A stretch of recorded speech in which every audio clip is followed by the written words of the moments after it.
Alex Mason, Investment Banking Insights. I'm not much of a vlogger or anything like that, but just want to record something for you quick today. I just took my SIE exam to work as an investment banker. As a reminder, you gotta pass this test if you want to work in banking, and it's one of a couple of tests actually. So I literally just took it, just finished, just closed the laptop, and I passed. Thank God, thank God. I'm just like, oh my gosh. I don't know if I made it like more stressful than I needed to, but it was still like felt like a lot of pressure. But yeah, SIE, it's basically what everything says online. Like, just do the practice questions, do a lot of questions, do practice tests. My personal approach, I think, was probably a little bit different than maybe some other people. I think a lot of people probably just take a week or 2 weeks and just study really hard for it. I didn't really do that. I kind of took the more chill approach just because I had some time. And so basically I took like a full 2 months and studied. They suggest studying between 20 and 40 hours for the test.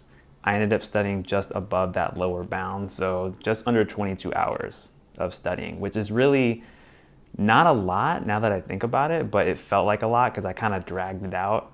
But I was just studying maybe like half an hour a day, or some days just 10 minutes, some days a full hour or more. So it just depends. But yeah, you shouldn't really have too many surprises. I mean, they are some experimental questions. If you aren't aware of that already, they'll just kind of throw some like weird stuff at you that you've never seen before. But those don't count, so that's a good thing.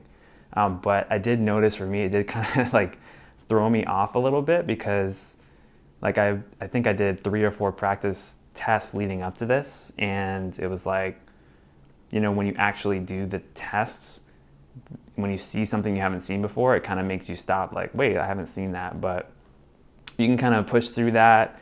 It's not a super long test, but I actually spent over 2 hours in my actual test just because, remember, you got to leave time for the administrative stuff. So the check-in procedures, and I took this at home. Like, you can take it at a testing center, but I just wanted to be more comfortable and save time. And the SIE, you can take it home.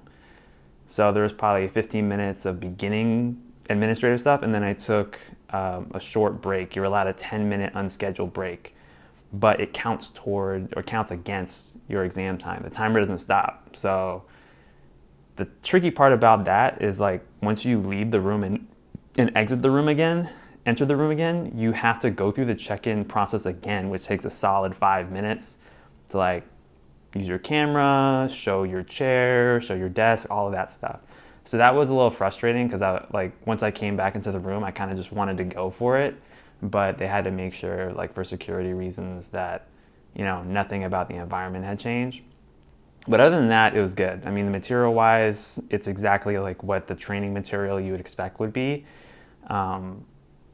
Some questions I felt were like very easy based on the material. Some questions I thought were actually pretty hard because they were a little bit ambiguous in the way that they defined or explained things.